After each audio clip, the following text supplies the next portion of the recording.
Assalamualaikum warahmatullahi wabarakatuh. Salam sejahtera bagi kita semua. Salam nama budaya, salam kebajikan. Perkenalkan, nama saya Hari Mulyadi, dosen program studi manajemen Fakultas Ekonomi dan Bisnis Universitas Nusa Mandiri. Video ini saya buat sebagai bentuk pernyataan diri dalam bentuk Kirja Tridharma Perguruan Tinggi PDD UKTPT tahun 2025. Fokus utama video ini adalah menjelaskan penjabaran dan implementasi rencana pembelajaran semester atau dikenal dengan RPS pada mata kuliah entrepreneurship.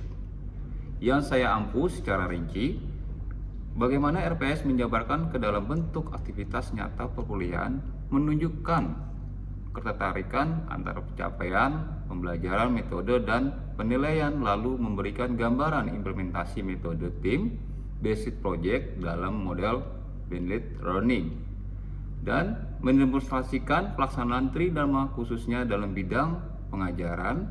Mata kuliah entrepreneurship merupakan mata kuliah wajib kurikulum dengan bobot 3 SKS. Mata kuliah dirancang dalam bentuk sikap positif mahasiswa terhadap entrepreneurship dan membekali mahasiswa dengan keterampilan berwirausaha, membangun bisnis, produk ataupun jasa dengan ide atau gagasan bisnis yang sudah terkonsep serta dapat diimplementasikan secara nyata dalam dunia bisnis dalam aktivitas akademik. Dalam perkuliahan ini, mahasiswa tidak hanya diajak memahami konsep entrepreneurship, tetapi diarahkan juga untuk menghasilkan produk ataupun jasa secara konkret berupa brand produk atau jasa yang dikembangkan secara berkelompok yang disusun melalui metode blended learning. RPS mata kuliah ini disusun secara sistematis dan diarahkan untuk membentuk 5 capaian pembelajaran utama. Menunjukkan sikap bertanggung jawab, mandiri, serta memiliki semangat kejuangan dan kewirausahaan. Memiliki kemampuan berpikir logis, analitis, kritis, sistematis, kreatif, dan inovatif, serta bekerja sama dalam tim untuk mengembangkan ilmu pengetahuan dan teknologi dengan menerapkan nilai humorial.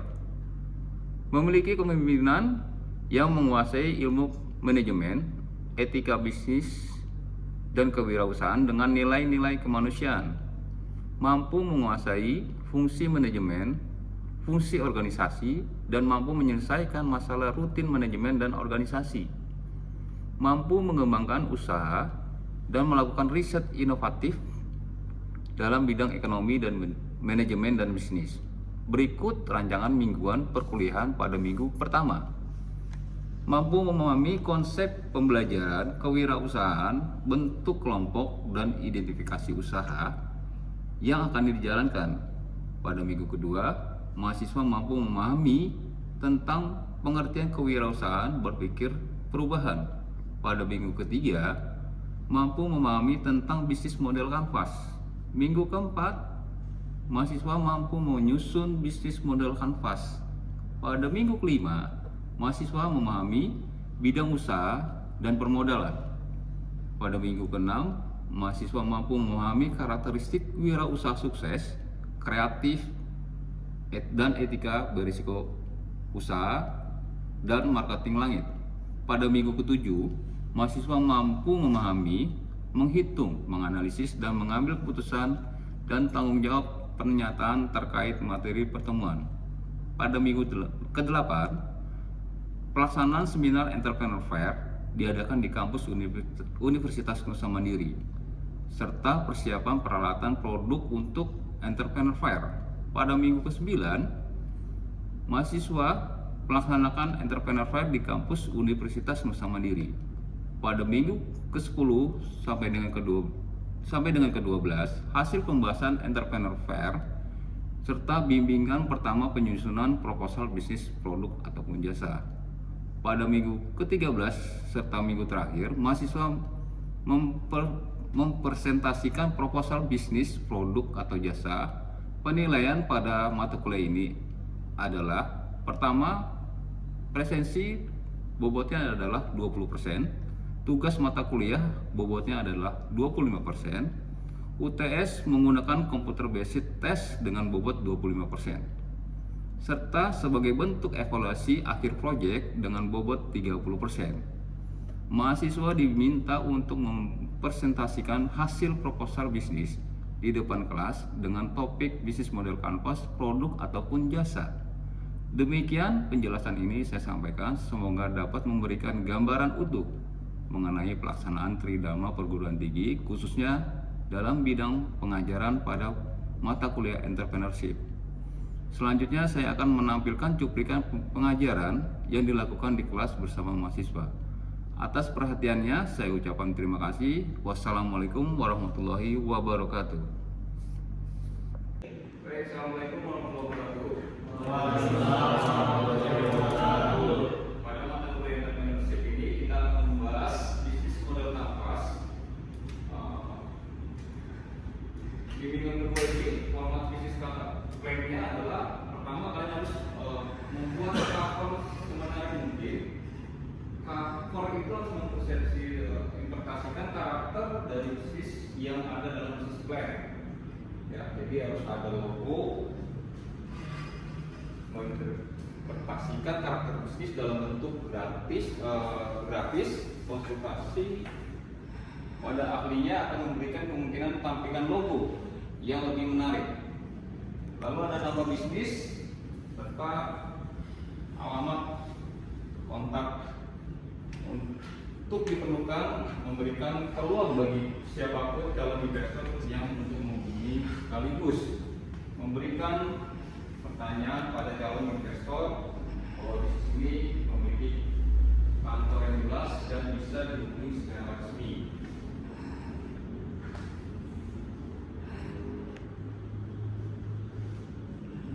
Berisi gambaran singkat tentang bisnis yang ada di dalam bisnis plan ini. Overview-nya pertama adalah bisnis background, di mana latar belakang mengapa bisnis ini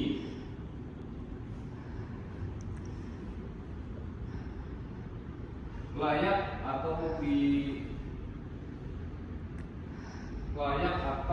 dapat di tag dulu deh sebentar. Oke. Baik, pada bimbingan kedua, bab satunya overview, berisi gambaran singkat tentang bisnis yang ada di dalam bisnis plan, di mana bisnis backgroundnya harus jelas, visi misinya harus ada, produk, divisi produknya harus ada, struktur organisasinya juga harus jelas. Jadi nanti kita akan buat kelompoknya terdiri dari 5 orang, siapa yang akan menjadi penanggung jawab bisnisnya atau direkturnya, bagian marketingnya siapa, ya, lalu ada bagian keuangannya siapa, bagian distribusinya siapa. Nanti kita bagi tugasnya masing-masing ya. Selanjutnya silakan, ada yang mau ditanyakan? Bertanya Pak? Ya. Ini kan minggu ini kita bahasnya bisnis model kanvas. Nah, untuk bisnis model kanvas ini boleh jelasin nggak Pak?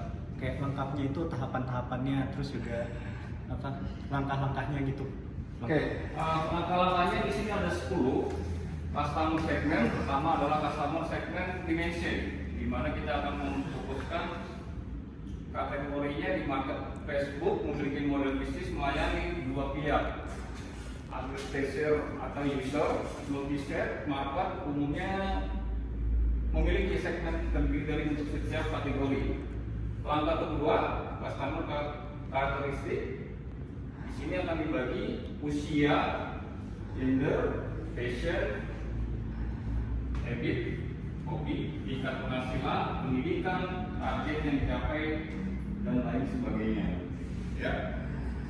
Lalu customer problem, masalahnya apa? Yang dirasakan konsumen yang telah dikatakan, apa poin yang sedang ingin mereka sembuhkan, apakah target yang sedang ingin mereka kejar.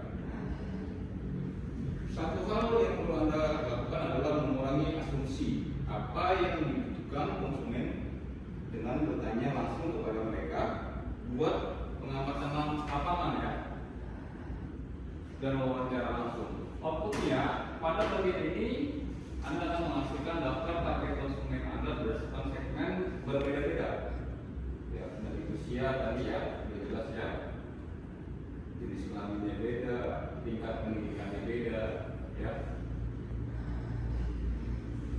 jelas? Oke, kita lanjut. Langkah kedua,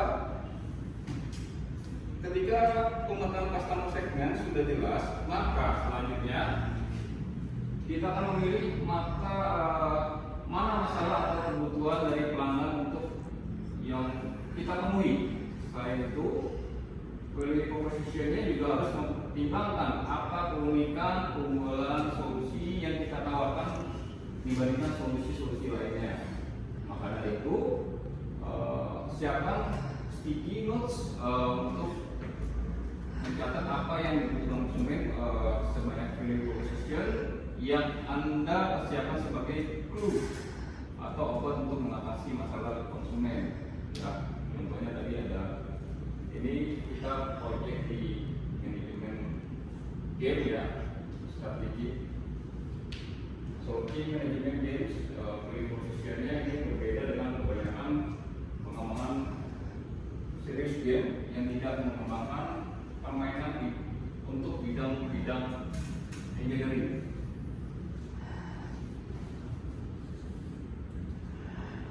Setelah menemukan value proposition, pastikan Anda menghubungkan koneksi antara value proposition yang Anda miliki dengan customer segment. Di sini ada key activity, value proposition, customer relationship, customer segment ya, tadi kategori customer-nya ya.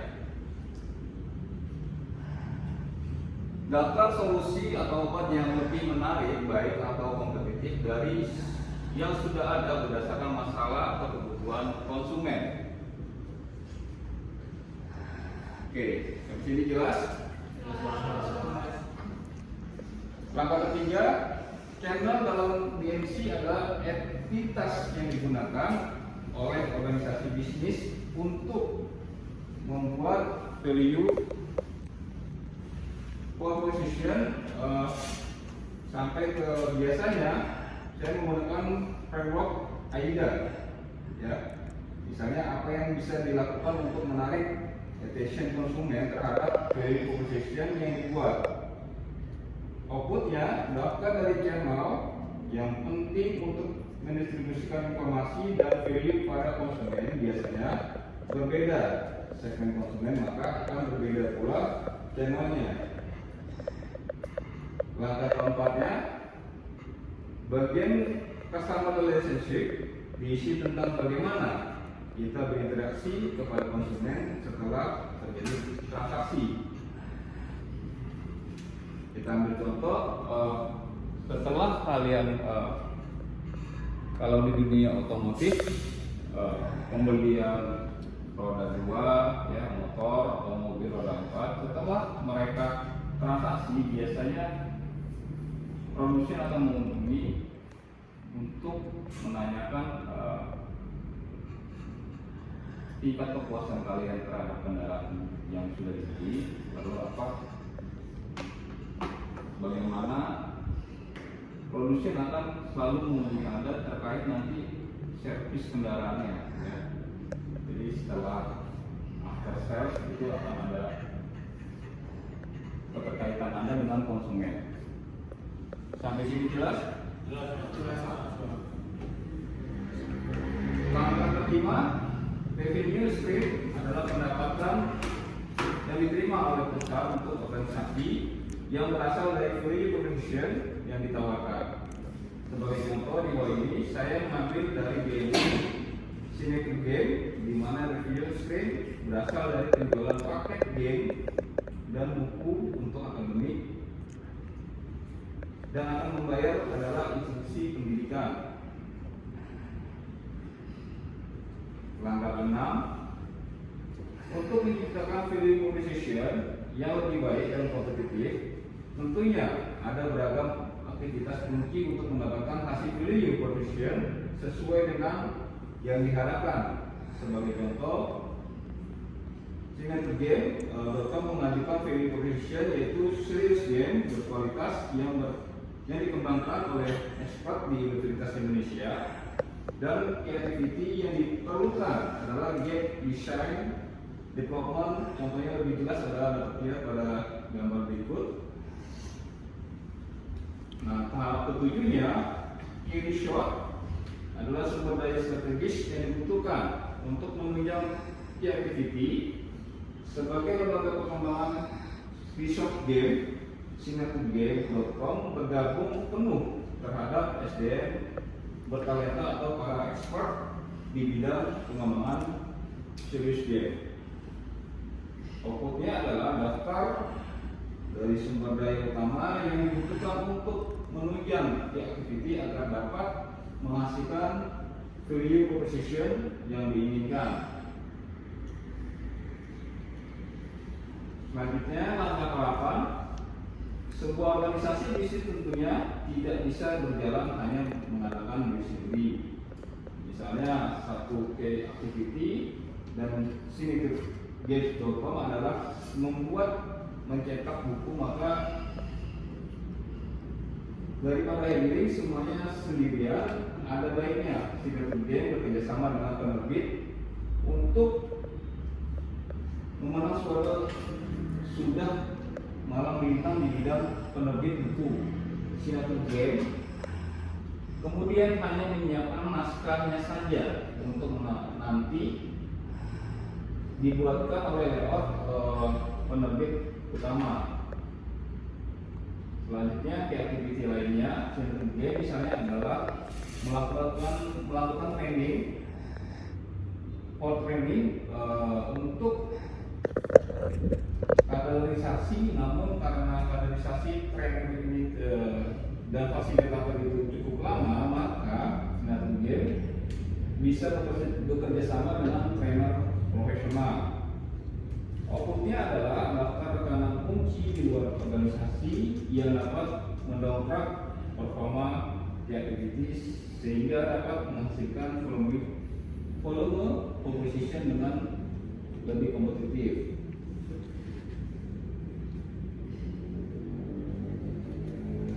9. Cost structure adalah daftar biaya yang dikeluarkan oleh organisasi bisnis dalam rangka menciptakan value proposition kepada konsumen. Biasanya cost structure ini ditarik dari key activity. Beberapa pertanyaan yang penting untuk diajukan saat pemetaan biaya. Pertama adalah apakah biaya yang dikeluarkan dalam rangka menciptakan value.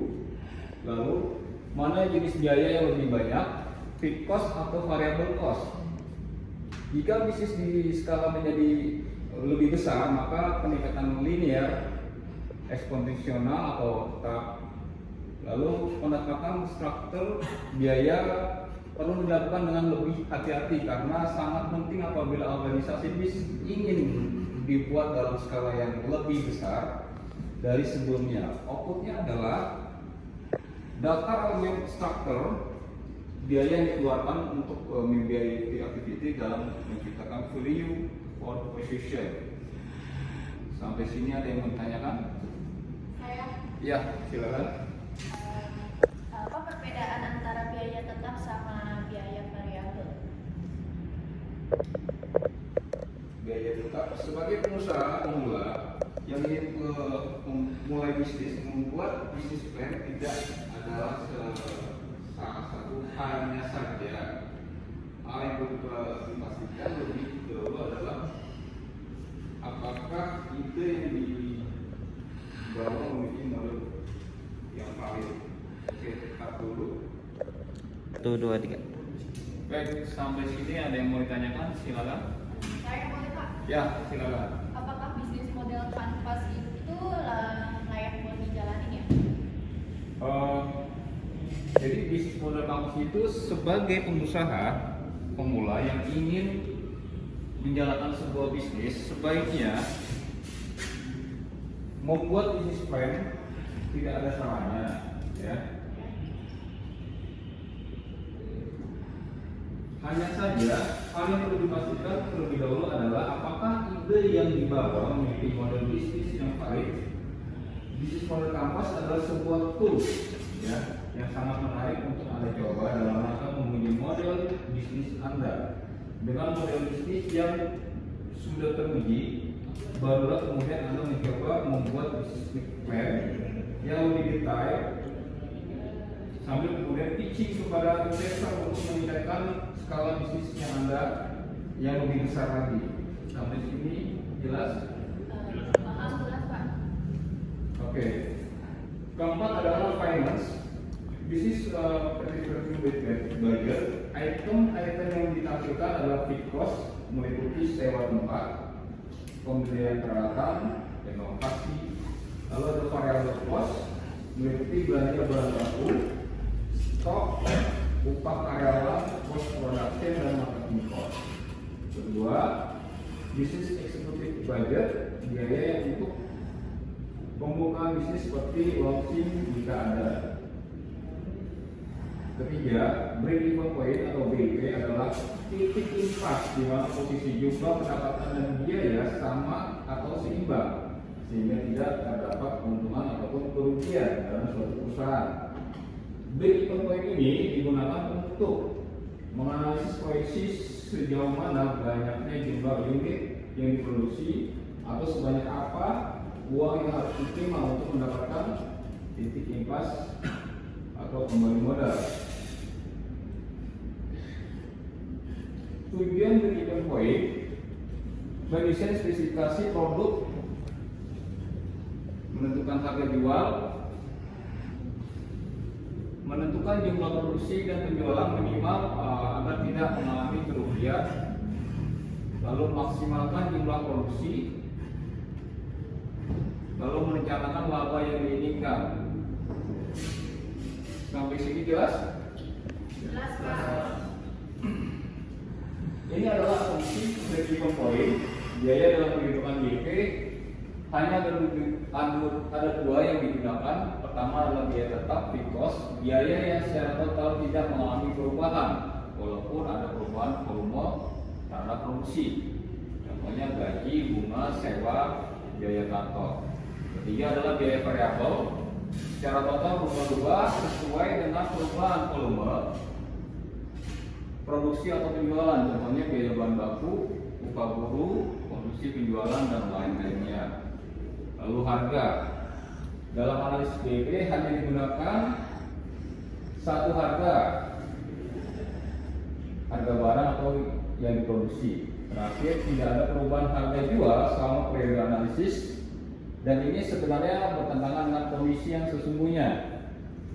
Ya. Rumus BEP sama dengan fixed cost dibagi harga, variable cost dibagi per unit. Analisis titik impas dalam unit, break-even point, fixed cost dibagi variable cost, 1 dikurang variable cost jumlah penjualan. Nah, ini adalah contohnya. Kapasitas produksi 100 unit, harga jualnya 5.000, maka total penjualannya 100.000 dikali 5.000, totalnya 500 juta. Fixed cost untuk unit 150.000 dibagi 150 juta dibagi 100.000 sama dengan 1.500 unit. Lalu variable cost per unit 250 juta dibagi 100.000 sama dengan 2.500 per unit. BEP unitnya adalah 60.000 unit dan BEP nya adalah 300 juta. Oke, untuk evaluasi pembelajaran hari ini kalian silakan barcode ya. Tinggal scan aja untuk evaluasi tugas dan pembelajaran hari ini. Di situ nanti akan ada pembagian kelompok, jenis bisnisnya apa, lokasinya di mana, berapa soal tugas yang akan dikerjakan. Sampai sini paham? Paham Pak. Oke, terima kasih. Selamat siang.